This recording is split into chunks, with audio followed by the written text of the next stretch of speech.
KC valley ಕೆರೆ ನೀರು ರಾಸಾಯನಿಕ ಮಿಶ್ರಿತ ವದಂತಿ ಹಿನ್ನೆಲೆಯಲ್ಲಿ ಕೆಸಿ ವ್ಯಾಲಿ ಕೆರೆ ನೀರು ಸೇವಿಸಿದ ಶಾಸಕ ಶ್ರೀನಿವಾಸ್ ಗೌಡ. ಕೋಲಾರ ಕ್ಷೇತ್ರದ ಜೆಡಿಎಸ್ ಶಾಸಕ ಶ್ರೀನಿವಾಸ್ ಗೌಡ ನೀರನ್ನು ಸೇವಿಸಿಲ್ಲ. ನರಸಾಪುರ ಕೆರೆಗೆ ಆಗಮಿಸಿ ನೀರನ್ನು ಸೇವಿಸಿಲ್ಲ ಶಾಸಕರು. ನರಸಾಪುರ ಕೆರೆ ನೀರನ್ನು ಕುಡಿಯುವುದಾಗಿ ಸವಾಲನ್ನ ಹಾಕಿದ್ರು ಶಾಸಕರು. ಈ ಹಿಂದೆ ನ್ಯೂಸ್ 18 ಚರ್ಚೆ ವೇಳೆಯೇ ಶಾಸಕರು ಸವಾಲನ್ನ ಹಾಕಿದ್ರು.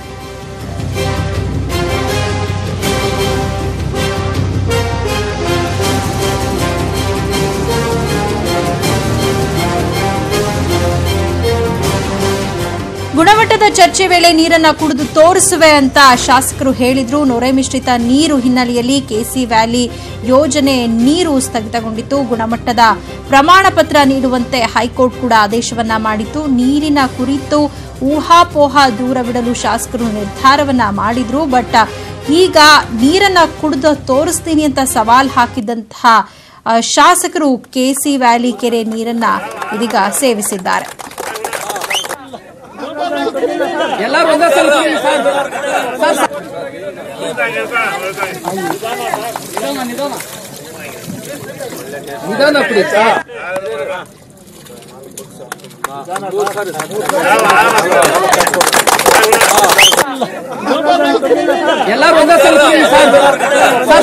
ನಾವೆಲ್ಲ ಹಳ್ಳಿಗಳಲ್ಲಿದ್ದಾಗ ಅವತ್ತು ಬಾವಿಗಳು ಸೇದೋ ಬಾವಿಗಳು ಕೂಡ ಇರಲಿಲ್ಲ.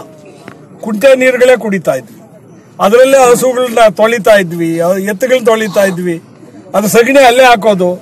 ಇವೆಲ್ಲ ನಾನು ಒಬ್ಬ ರೈತನ ಮಗನಾಗಿ ನೋಡಿರುವಂತ ಆ ದಿನಗಳನ್ನ ನನಗೆ ಜ್ಞಾಪಿಸ್ಕೊಳ್ತಾ, ಇವತ್ತು ಯಾರ್ಯಾರು ಈ ನೀರಿಗೆ ವಿರುದ್ಧವಾಗಿ ಮಾತನಾಡ್ತಾರೋ ಅವ್ರಿಗೆ ಒಳ್ಳೆ ಬುದ್ಧಿ ಕೊಡ್ಲಿ. ಇವತ್ತು ಸಮಾಜಕ್ಕೆ ಅದರಲ್ಲೂ ಕೋಲಾರ ಜಿಲ್ಲೆಯಲ್ಲಿ 14 ವರ್ಷ ಆಯ್ತು ಮಳೆ ಬಂದು ಸರಿಯಾಗಿ ಕೆರೆಗಳು ತುಂಬಿ. ಇವತ್ತೇನಾದ್ರೂ ರೈತನ ಬದುಕಬೇಕು ನಮ್ಮ ಜಿಲ್ಲೆಯಲ್ಲಿ, ಕೋಲಾರ ಚಿಕ್ಕಬಳ್ಳಾಪುರ ಜಿಲ್ಲೆಯಲ್ಲಿ. ಇದಕ್ಕೆ ದಯಮಾಡಿ ಯಾರ್ಯಾರು ಇದಕ್ಕೆ ವಿರೋಧ ಮಾಡ್ತಾರೋ ಅವ್ರಿಗೆ ಒಳ್ಳೆ ದೇವ್ರ ಬುದ್ಧಿ ಕೊಡ್ಲಿ ಅಂತ.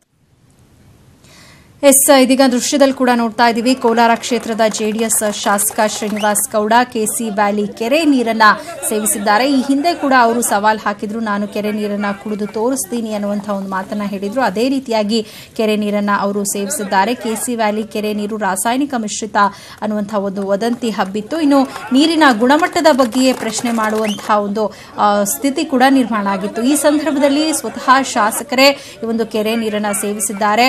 ಈ ಮೂಲಕ ಕೆರೆಯ ನೀರು ಚೆನ್ನಾಗಿದೆ, ಅದು ಉಪಯೋಗಿಸಲು ಯೋಗ್ಯವಾದದ್ದು, ಕುಡಿಯೋದಕ್ಕೆ ಯೋಗ್ಯವಾದದ್ದು ಅನ್ನೋದನ್ನ ಅವರು ತೋರಿಸಿರುವಂತದ್ದು. ಅವರೇ ಸ್ವತಃ ಕೆರೆಯ ನೀರನ್ನ ಕುಡಿದು ಈ ನೀರಿನಲ್ಲಿ ಯಾವುದೇ ರೀತಿಯಾದಂತಹ ಒಂದು ರಾಸಾಯನಿಕ ಮಿಶ್ರಿತ ಇಲ್ಲ, ಈ ನೀರನ್ನ ಸೇವಿಸಬಹುದು ಅಂತ ಅವರೇ ಸ್ವತಃ ಹೇಳಿದ್ದಾರೆ. ಇನ್ನು ಬೆಳ್ಳಂದೂರು ಕೆರೆಯಲ್ಲಿ ಮತ್ತೆ ನೊರೆ ಹೆಚ್ಚಾಗಿದೆ. ರಾತ್ರಿ ಸುರಿದ ಭಾರೀ ಮಳೆಯಿಂದ ನೊರೆ ಹೆಚ್ಚಳವಾಗಿದೆ. ರಸ್ತೆ ಮೇಲೆಯೇ ನೊರೆ ಹಾರಿ ಬರ್ತಾ ಇರುವಂತಹ ದೃಶ್ಯ ಕಂಡು ಬರ್ತಾ ಇದೆ. ಬೆಳ್ಳಂದೂರು ಕೆರೆ ಅಕ್ಕಪಕ್ಕದ ನಿವಾಸಿಗಳಲ್ಲಿ ಇದೀಗ ಮತ್ತೆ ಆತಂಕ ಮನೆ ಮಾಡಿದೆ. ನಿನ್ನೆ ಬೆಂಗಳೂರಿನಲ್ಲಿ ಧಾರಾಕಾರ ಮಳೆ ಸುರಿತು. ಈ ಒಂದು ಮಳೆಯಿಂದಾಗಿ ಬೆಳ್ಳಂದೂರು ಕೆರೆಯಲ್ಲಿ ನೊರೆಯ ಪ್ರಮಾಣ ಹೆಚ್ಚಾಗಿರುವಂಥದ್ದು. ಇನ್ನು ಆ ನೊರೆ ರಸ್ತೆಗೆ ಬರ್ತಾ ಇರುವಂಥದ್ದು, ಗಾಳಿಗೆ ಹಾರಿ ರಸ್ತೆಗೆ ಬರ್ತಾ ಇದ್ದು ಅಕ್ಕಪಕ್ಕದ ನಿವಾಸಿಗಳಲ್ಲಿ ಒಂದು ರೀತಿಯಾದಂತಹ ಆತಂಕ ಮನೆ ಮಾಡಿದೆ. ಎರಡು ದೃಶ್ಯದಲ್ಲಿ ನಾವು ನೋಡ್ತಾ ಇದ್ದೀವಿ. ಒಂದ್ ಕಡೆ ಕೆಸಿ ವ್ಯಾಲಿ ಕೆರೆಯ ನೀರನ್ನ ಶಾಸಕರು ಸೇವಿಸ್ತಾ ಇರುವಂಥದ್ದು, ಮತ್ತೊಂದು ಕಡೆ ಬೆಳ್ಳಂದೂರು ಕೆರೆಯ ಪರಿಸ್ಥಿತಿ ಇನ್ನೂ ಕೂಡ ಸರಿ ಹೋಗಲಿಲ್ಲ. ಪ್ರತಿ ಬಾರಿ ಕೂಡ ಮಳೆ ಬಂದಂತಹ ಸಂದರ್ಭದಲ್ಲಿ ಎಷ್ಟು ಮಟ್ಟಿಗೆ ನೊರೆ ಆಗುತ್ತೆ ಅನ್ನೋದನ್ನ ನಾವು ನೋಡ್ತಾ ಇದೀವಿ.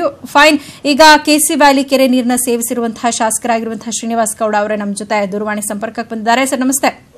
ನಮಸ್ಕಾರ. ಸೊ ಹಿಂದೆ ಕೂಡ ನೀವು ಸವಾಲ್ ಹಾಕಿದ್ರಿ, ಕೆಸಿ ವ್ಯಾಲಿ ಕೆರೆ ನೀರನ್ನ ನಾನು ಕುಡಿದು ತೋರಿಸ್ತೀನಿ, ಅದು ಕುಡಿಯೋದಕ್ಕೆ ಯೋಗ್ಯ ಆಗಿದೆ ಅಂತ. ಅದೇ ರೀತಿಯಲ್ಲಿ ನೀರನ್ನ ಸೇವಿಸಿದ್ದೀರಿ. ಏನ್ ಹೇಳ್ತೀರಿ ಈ ಸಂದರ್ಭದಲ್ಲಿ?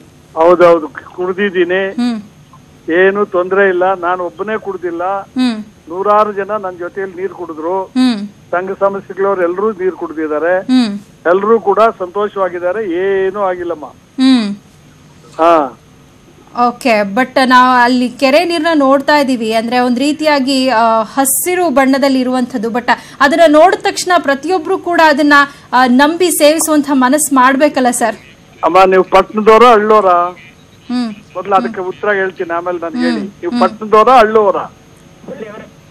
ನಾನು ಹಳ್ಳಿವನು. ಓಕೆ. ಹಳ್ಳಿನಲ್ಲಿ ಕುಂಟೆ ನೀರು, ನಾನು SSLC ಬರೋವರೆಗೂ ನಮ್ಮೂರಲ್ಲಿ ಬಾವಿ ಇರ್ಲಿಲ್ಲ, ಕುಂಟೆ ನೀರು ಕುಡಿತಾ ಇದ್ದವನು. ಇವತ್ತು ನಾನು 4 ಸಾರಿ MLA ಆಗಿದ್ದೀನಿ. ನಾನು ಇಂಥ ನೀರುಗಳನ್ನ ಕೆರೆಗಳಲ್ಲಿ ಈಜ್ತಾ ಇದ್ವಿ, ಅಲ್ಲೇ ನೀರು ಕುಡಿತಾ ಇದ್ವಿ, ಏನು ಆಗ್ತಾ ಇಲ್ಲ. ಈ KC ವ್ಯಾಲಿದು ಕೂಡ ಅಲ್ಲಿಗೂ ಈ ಕಡೆ 2 ಸಾರಿ ಇದು ಮಾಡಿ ಇಲ್ಲಿ ಕಳಿಸ್ತಾ ಇದ್ದಾರೆ ಪ್ರೋಸೆಸ್ ಮಾಡಿ. ಆದ್ರೆ ಬೆಂಗಳೂರು ಹುಟ್ಟಿದಾಗಿಂದ ತಮಿಳ್ನಾಡಿಗೆ ನೀರು ಹೋಗ್ತದೆ, ಅಲ್ಲೇ ನೀರು ಕುಡಿತಾರೆ, ಅಲ್ಲೇ ಬೆಳೆಗಳು ಮಾಡ್ತಾರೆ. ಅವ್ರು ಯಾರು ಒಬ್ರು ಸತ್ತಿಲ್ಲ. ಇದನ್ನ ಈ ಸುದ್ದಿಗಳು ಕೆಲವರು ಉತ್ಪ್ರೇಕ್ಷೆ ಮಾಡಿ ಇವನ್ನ ಹೇಳ್ತಾರೆ. ಸೈಂಟಿಫಿಕ್ ಆಗಿ ಪ್ರೂವ್ ಆದಾಗ ಎಲ್ರಿಗೂ ಒಂದು ಕಾನ್ಫಿಡೆನ್ಸ್ ಬರುತ್ತಲ್ವಾ? ಈಗ ಅದಕ್ಕೆ ನಾನೇ ನೀರು ಕುಡಿದೆ. ನಾನು ನನ್ನ ಸ್ನೇಹಿತರುಗಳು 100 ಜನ ಇವತ್ತು ನಾವಲ್ಲಿ ನೀರು ಸೇವಿಸಿದೀವಿ. ಬಂಗಾರಂಗಿದೆ, ನೀರು ಕೂಡ ಬಹಳ ಚೆನ್ನಾಗಿದೆ. ಇವೆಲ್ಲ ಸುಮ್ಮನೆ ಇದನ್ನು ಆಕ್ಚುಲಿ ಈ ನೀರು ಬರ್ತಾ ಇರೋದು ವ್ಯವಸಾಯ ಮಾಡೋದಕ್ಕೆ, ವ್ಯವಸಾಯಕ್ಕೆ 100% ಯೋಗ್ಯವಾಗಿದೆ. ಕೆಲವರು ಈ ಊಹಾಪೋಹಗಳು ಎತ್ತಿದ್ರಿಂದ ಇವತ್ತು ನಾವೆಲ್ಲರೂ ಹೋಗಿ ನೀರು ಕುಡಿದಿದ್ದೀವಿ, ಏನೂ ಆಗಿಲ್ಲ, ಬಂಗಾರಂಗಿದೀವಮ್ಮ. ಓಕೆ, ಬಟ್ ಈಗ ಹೈಕೋರ್ಟ್ ಕೂಡ ಅದರ ಗುಣಮಟ್ಟದ ಪ್ರಮಾಣ ಪತ್ರ ನೀಡಬೇಕು ಅಂತ ಆದೇಶ ಮಾಡಿರೋ ಹಿನ್ನೆಲೆಯಲ್ಲಿ ಸೊ ಅದನ್ನ ಸೈಂಟಿಫಿಕ್ ಆಗಿ ಪ್ರೂವ್ ಮಾಡುವಂತಹ ಒಂದು ಅವಶ್ಯಕತೆ ಕೂಡ ಇದೆ ಅಲ್ವಾ? ಈಗ ಇದು ಮಾಡ್ಕೊಳ್ಳಿ, ಈಗ ಏನನ್ನ ಮಾಡ್ಕೊಳ್ಳಿ. ಈಗ ಆಗೇನ ಪರಿಸ್ಥಿತಿಗಳು ತೊಂದರೆ ಆದ್ರೆ ನಮ್ಗೆ ಆಗ್ಬೇಕಾಗಿತ್ತಲ್ಲ. ಈಗಾಗ್ಲೇನೋ 1 hour ಆಯ್ತು, 2 hours ಆಯ್ತು ನಾವು ಕುಡಿದು, ಏನನ್ನ ಆಗ್ಬೇಕಾಗಿತ್ತಲ್ಲ.